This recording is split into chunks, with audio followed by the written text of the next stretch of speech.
بسم اللہ الرحمن الرحیم۔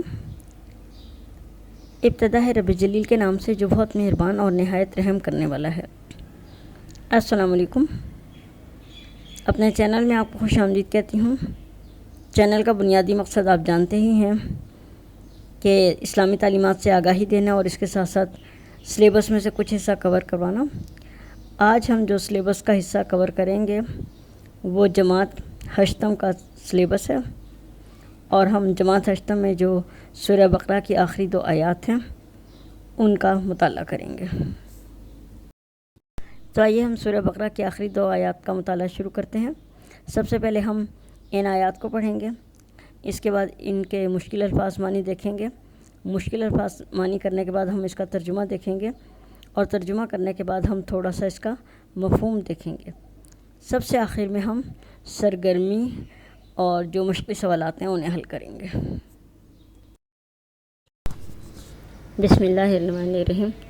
آمن رسول بما انزل الیہ من ربہ والمؤمنون کل آمن باللہ وملائکتہ وکتبہ ورسولہ لا نفرق من بین احد من رسولہ وقالوا سمعنا واطعنا غفرانک ربنا والیک المصیر۔ لا یکلف اللہ نفسا الا وسعها لها ما کسبت وعلیہا ما اکتسبت ربنا لا تؤاخذنا ان نسینا او اخطأنا ربنا ولا تحمل علینا اصرا کما حملته علی الذین من قبلنا ربنا ولا تحملنا ما لا طاقت لنا به واعف عنا واغفر لنا وارحمنا انت مولانا فانصرنا علی القوم الکافرین۔ مشکل الفاظ کے معنی: آمنہ ایمان لایا، لا تؤاخذنا ہماری گرفت نہ کرنا، نفرقہ ہم فرق کرتے، نسینا ہم بھول جائیں، سمینا ہم نے سن لیا، اطعنا ہم نے اطاعت کی، کما جیسا کہ، مسیر پلٹنا، فانصرنا پس ہماری مدد فرما۔ ترجمہ: شروع اللہ کے نام سے جو بہت مہربان اور نہایت رحم کرنے والا ہے۔ رسول پر جو کچھ اس کے پروردگار کی طرف سے نازل ہوا اس پر وہ خود بھی ایمان لایا اور سب مومن بھی ایمان لایا۔ یہ سب اللہ پر، اس کے فرشتوں پر، اس کی کتابوں پر، اس کے رسولوں پر ایمان لاتے ہیں اور کہتے ہیں ہم اللہ کے رسولوں میں سے کسی میں تفریق نہیں کرتے، نیز وہ کہتے ہیں کہ ہم نے اللہ کا حکم سنا اور اطاعت قبول کی۔ اے پروردگار، ہم تجھ سے مغفرت چاہتے ہیں اور ہمیں تیری ہی طرف لوٹ کر جانا ہے۔ اللہ کسی شخص پر اس کی طاقت سے زیادہ بوجھ نہیں ڈالتا، اور کوئی شخص اچھا کام کرے گا تو اسے اس کا اجر ملے گا، اور اگر برا کام کرے گا تو اس کا وبال بھی اسی پر ہے۔ ایمان لانے والوں، تم یوں دعا کیا کرو: اے ہمارے رب، ہم سے بھول چوک میں جو قصور ہو جائیں ان پر گرفت نہ کرنا۔ مالک، ہم پر وہ بوجھ نہ ڈال جو تو نے ہم سے پہلے لوگوں پر ڈالے تھے۔ پروردگار، جس بوجھ کو اٹھانے کی ہم میں طاقت نہیں وہ ہم پر نہ رکھ، ہمارے ساتھ نرمی کر، ہم سے درگزر فرما، ہم پر رحم کر، تو ہمارا مولا ہے، اور کافروں کے مقابلے میں ہماری مدد کر۔ سورہ بقرہ قرآن کریم کی طویل ترین سورت ہے۔ اس کی آخری 2 آیات کی بہت فضیلت آئی ہے، اور نبی کریم صلی اللہ علیہ وسلم نے فرمایا کہ جو شخص رات کو سونے سے پہلے سورہ بقرہ کی آخری 2 آیات پڑھ لے گا تو یہ اس کی کفایت کریں گی، یعنی ان کی وجہ سے وہ شخص اللہ تعالیٰ کی حفاظت میں آ جاتا ہے۔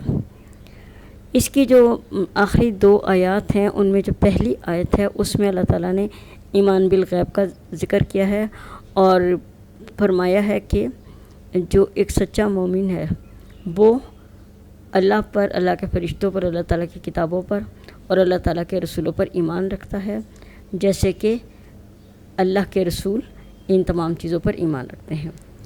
اس کے بعد جو آخری آیت ہے اس میں اللہ تعالیٰ نے اہل ایمان کو یہ دعا سکھائی ہے کہ وہ اپنے گناہوں کی معافی اللہ تعالیٰ سے کس طرح مانگیں، اور کس طرح سے اللہ تعالیٰ سے التجا کریں کہ اللہ تعالیٰ ان کو بخش دے اور ان کے گناہوں کو معاف کر دے۔ ان سے جانے انجانے میں جو گناہ ہو جاتے ہیں ان کو معاف کر دے، ان پر ان کی گرفت نہ کرے، اور ان کے ساتھ رحم کا معاملہ کرے، اور ان کی مدد کرے کافروں کے مقابلے میں، تاکہ وہ کافروں پہ غلبہ پا سکیں۔ اب ہم اس کی سرگرمی دیکھیں گے، اور سرگرمی میں جو پہلا سوال ہے وہ تفہیم کا ہے، جس میں کہ خالی جگہ پر کرنی ہے۔ خالی جگہ پر کرنے کے لیے آپ کے آسانی کے لیے جو لفظ خالی جگہ میں آتے تھے ان کو انڈر لائن کر دیا گیا ہے، تاکہ آپ اسے آسانی سے سمجھ سکیں۔ تفہیم کا دوسرا سوال ہے لکیر کے ذریعے آیات کو ترجمے سے ملائیں۔ یہ میچ دی کالم ہے، یعنی ایک طرف آیات کے الفاظ ہیں اور دوسری طرف جو ہے ترجمہ ہے۔ آپ نے لائن کے ذریعے سے انہیں ایک دوسرے سے ملانا ہے، جس طرح میچ دی کالم کرتے ہیں، یہ بالکل اسی طرح سے کرنا ہے۔ اب ہم جائزہ کے سوالات دیکھیں گے۔ جائزہ کا سوال نمبر 1 ہے، ایمان بالغیب میں کون کون سی باتیں شامل ہیں؟ جواب: ایمان بالغیب میں یہ باتیں شامل ہیں: نمبر 1 اللہ پر ایمان، نمبر 2 فرشتوں پر ایمان، نمبر 3 الہامی کتابوں پر ایمان، نمبر 4 رسولوں پر ایمان، نمبر 5 آخرت کے دن پر ایمان، نمبر 6 تقدیر پر ایمان، اور نمبر 7 مرنے کے بعد جی اٹھنے پر ایمان۔ جائزے کا سوال نمبر 2، سورہ بقرہ کی آخری 2 آیات کی فضیلت بیان کریں۔ جواب: سورہ بقرہ کی آخری 2 آیات کی بہت فضیلت بیان کی گئی ہے۔ نبی اکرم صلی اللہ علیہ وآلہ وسلم نے فرمایا کہ جو شخص رات کو سوتے وقت سورہ بقرہ کی آخری 2 آیات پڑھتا ہے تو یہ اس کی کفایت کرتی ہیں۔ اس کا مطلب ہے کہ جو شخص رات کو سوتے وقت سورہ بقرہ کی آخری 2 آیات پڑھنے کو معمول بنا لیتا ہے تو اللہ تعالیٰ کی نصرت و مدد اس کے شامل حال رہتی ہے۔ جائزے کا آخری سوال ہے، سورہ بقرہ کی آخری آیت میں دعا مانگنے کا کیا طریقہ سکھایا گیا ہے؟ جواب: آخری آیت میں اللہ تعالیٰ نے اہل ایمان کو دعا مانگنے کا طریقہ سکھایا ہے اور فرمایا ہے کہ تم اس طرح دعا مانگو کہ اے ہمارے رب، ہم سے جو غلطیاں یا بھول چوک ہو جاتی ہے ان گناہوں پر ہم سے مواخذہ نہ کر، ہماری گرفت نہ کر اور ہمیں معاف فرما دے۔ اس کے ساتھ ساتھ یہ بھی فرمایا گیا ہے کہ اے ہمارے رب، ہم پر وہ بوجھ نہ ڈال جو تو نے ہم سے پہلی امتوں پر ڈالے، ہمیں اتنے سخت احکام نہ دے جیسے پہلی امتوں کو دیے تھے، اور جو بوجھ اٹھانے کی ہم میں طاقت نہیں ہے وہ بوجھ ہم پر نہ ڈال، اور اے ہمارے رب تو ہماری مدد کر ہر حال میں، اور کافروں کے مقابلے میں بھی ہماری مدد کر تاکہ ہم کافروں پہ غلبہ پا سکیں۔